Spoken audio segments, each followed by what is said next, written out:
Hi friend, ಬನ್ನಿ ಇವತ್ತು ನಾನು ಹಸಿ ತೊಗರಿ ಕಾಳು ಮತ್ತು ಸಿಹಿ ಕುಂಬಳಕಾಯಿ ಯೂಸ್ ಮಾಡ್ಕೊಂಡು ಸಾಂಬಾರು ಮಾಡ್ತಾಯಿದ್ದೀನಿ.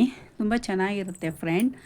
ನೋಡಿ, ನೀರು ಕಾಯಕ್ಕಿಟ್ಟಿದ್ದೆ. ನೀರು ಕಾಯ್ದ ಮೇಲೆ ತೊಗರಿ ಕಾಳು ಹಾಕಿದ್ದೀನಿ. ತೊಗರಿ ಕಾಳು ಸ್ವಲ್ಪ ಬೆಂದ ಮೇಲೆ ಕುಂಬಳಕಾಯಿ ಹಾಕಿ, ಯಾಕೆಂದರೆ ಕುಂಬಳಕಾಯಿ ಬೇಗ ಬೇಯುತ್ತೆ.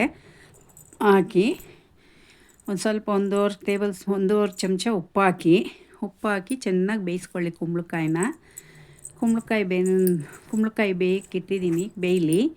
ಇವಾಗ ನಾವು ನೋಡಿ, ಕುಂಬಳಕಾಯಿ ಎಲ್ಲ ಬೆಂದಿದೆ ನೋಡಿ ಚೆನ್ನಾಗಿ. ಸ್ವಲ್ಪ ಪ್ರೆಸ್ ಮಾಡಿ ನೋಡಿ, ಗೊತ್ತಾಗುತ್ತೆ. ತೊಗರಿ ಕಾಳು ಕೂಡ ಬೆಂದಿದೆ, ಕುಂಬಳಕಾಯಿ ಕೂಡ ಬೆಂದಿದೆ ನೋಡಿ. ಬೆಂದಿದೆ ಕಾಯಿನೂ ಬೆಂದಿದೆ. ಈಗ ನಾವು ಅದಕ್ಕೆ ಒಂದು ಮಸಾಲೆ ಹುರ್ಕೊಳ್ಳೋಣ. ನಾನು ಒಂದು ಮೀಡಿಯಮ್ ಸೈಜ್ ಈರುಳ್ಳಿ ತೊಗೊಂಡಿದ್ದೀನಿ.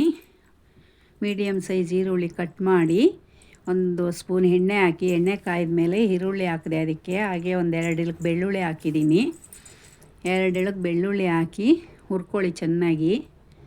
ಸ್ವಲ್ಪ ಚೆನ್ನಾಗಿ ಹುರಿರಿ, ಕೆಂಪಾಗೋ ಥರ ಈರುಳ್ಳಿ ಮತ್ತು ಬೆಳ್ಳುಳ್ಳಿ ಹುರಿದ ಮೇಲೆ ಅದಕ್ಕೆ ನಾನು ಮಸಾಲೆ ತೊಗೊಂಡಿದ್ದೀನಿ. ಅಚ್ಕಾರದ ಪುಡಿ, ಸ್ವಲ್ಪ ಗರಂ ಮಸಾಲೆ, ಧನಿಯಾ ಪುಡಿ, ಅರಿಶಿನದ ಪುಡಿ ತೊಗೊಂಡಿದ್ದೀನಿ. 1 ಟೇಬಲ್ ಸ್ಪೂನ್ ಅಚ್ಕಾರದ ಪುಡಿ ಹಾಕಿದ್ದೀನಿ. 1 ಟೇಬಲ್ ಸ್ಪೂನ್ ಧನಿಯಾ ಪುಡಿ, ಒಂದು 1/4 ಚಮಚ ಗರಂ ಮಸಾಲ, ಒಂದು 1/4 ಚಮಚ ಅರಿಶಿನದ ಪುಡಿ.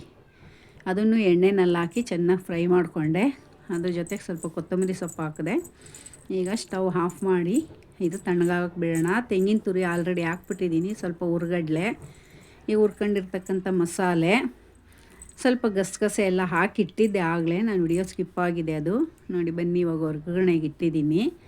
ಅದು ಸ್ವಲ್ಪ ತಣ್ಣಗಾಗಲಿ, ಆಮೇಲೆ ರುಬ್ಕೊಳ್ಳೋಣ. ಒಗ್ಗರಣೆಗೆ ಈರುಳ್ಳಿ, ಸಾಸಿವೆ, ಕರಿಬೇವು ಎಲ್ಲ ಹಾಕಿದೆ. ಎಣ್ಣೆ ಹಾಕಿದ್ದೆ 2 ಚಮಚ, ಬಿಸಿ ಆಗಿತ್ತು. ಅದಕ್ಕೆ ಸಾಸಿವೆ, ಈರುಳ್ಳಿ, ಕರಿಬೇವು ಒಗ್ಗರಣೆಗೆ ಹಾಕಿ ಈಗ ಹುರಿತಾ ಇದ್ದೀನಿ ನೋಡಿ. ಒಗ್ಗರಣೆ ತುಂಬ ಚೆನ್ನಾಗಿರುತ್ತೆ ಸಿಹಿ ಕುಂಬಳದ ಸಾಂಬಾರು.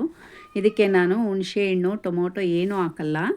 ಲಾಸ್ಟ್ನಲ್ಲಿ ಎಲ್ಲ ಕುದಿ ಬಂದಮೇಲೆ ಒಂದು ಅರ್ಧ ಕಪ್ ಹಾಲು ಹಾಕೋಣ ಇದಕ್ಕೆ ನೋಡಿ. ಮತ್ತು ರುಬ್ಬಿರ್ತಕ್ಕಂಥ ಮಸಾಲೆ ಕೂಡ ಹಾಕಿ, ಅದು ಸ್ವಲ್ಪ ಹಸಿ ಸ್ಮೆಲ್ ಹೋಗೋರ್ಗೆ ಹುರ್ಕೊಳ್ಳಿ. ಆಲ್ರೆಡಿ ಹುರಿದಿದ್ದೀವಿ ಮಸಾಲೆ, ಅದು ಸ್ವಲ್ಪ ಎಣ್ಣೆನಲ್ಲಿ ಹುರ್ಕೊಳ್ಳಿ.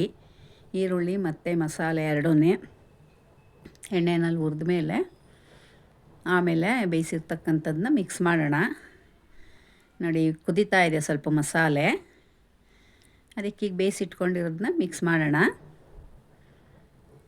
ನೋಡಿ. ತೊಗರಿ ಕಾಳು ಮತ್ತು ಸಿಹಿ ಕುಂಬಳಕಾಯಿನ ಬೇಯಿಸಿಟ್ಕೊಂಡಿದ್ನಲ್ಲ, ಅದನ್ನು ಇವಾಗ ಈ ಮಸಾಲೆ ಜೊತೆ ಮಿಕ್ಸ್ ಮಾಡಿ, ಉಪ್ಪು ನೋಡ್ಕೊಂಡು ಹಾಕ್ಕೊಳ್ಳಿ ನೀವು. ಬೇಕೆಂದರೆ ಬೇಯಕ್ಕೆ ಸ್ವಲ್ಪ ಹಾಕಿದ್ವಿ. ಈಗ ನಿಮ್ಮ ರುಚಿಗೆ ಎಷ್ಟು ಬೇಕೋ ಅಷ್ಟು ನೋಡಿ. ಇನ್ನೊಂದು ಸ್ವಲ್ಪ ಉಪ್ಪು ಬೇಕಂದ್ರೆ ಹಾಕ್ಕೊಳ್ಳಿ. ನಾನು ಹಾಕ್ಕೋತಾ ಇದ್ದೀನಿ ಒಂದು ಸ್ಪೂನ್ ಉಪ್ಪು ಸಾಕಾಗಿರಲಿಲ್ಲ. ಉಪ್ಪು ಹಾಕಿ ಒಂದು ಮಿಕ್ಸ್ ಕೊಟ್ಟು ಕುದಿಯಕ್ಕೆ ಬಿಡಿ ನೋಡಿ. ಈಗ ಕುದೀತಾ ಇದೆ. ಒಂದು 2 ನಿಮಿಷ ಆದಮೇಲೆ ಓಪನ್ ಮಾಡಿ ನೋಡಿ. ಚೆನ್ನಾಗಿ ಕುದೀತಾ ಇದೆ. ಇವಾಗ ಇನ್ನು ಸ್ವಲ್ಪ ಬೇಕಾದ್ರೆ ಕುದೀಲಿ, ಚೆನ್ನಾಗಿ ಕುದೀಲಿ. ಉಪ್ಪು ಖಾರ ಎಲ್ಲ ಹತ್ತಬೇಕಲ್ಲ ನೋಡಿ. ಇವಾಗ ಒಂದು 1/4 ಗ್ಲಾಸ್ ಹಾಲನ್ನ ಕಾಯಿಸಿಟ್ಕೊಂಡಿದ್ದೆ, ಅದನ್ನು ಹಾಕಿ ಮಿಕ್ಸ್ ಮಾಡಿ ಇನ್ನೊಂದು ನಿಮಿಷ ಕುದಿಸ್ಬಿಟ್ಟು ಕೆಳಗೆ ಇಳಿಸಿದ್ರೆ ನಮ್ಮ ಸಾಂಬಾರು ರೆಡಿ. ಒಂದು ಸರಿ ಮಾಡಿ ನೋಡಿ ಫ್ರೆಂಡ್, ತುಂಬ ಚೆನ್ನಾಗಿರುತ್ತೆ. ಹಸಿ ತೊಗರಿ ಕಾಳಾಗಲಿ, ಅವರೆಕಾಳಾಗಲಿ, ಸಿಹಿ ಕುಂಬಳದ ಜೊತೆ ಹಾಕಿ ಮಾಡಿ ನೋಡಿ. Thank you, bye bye, see you.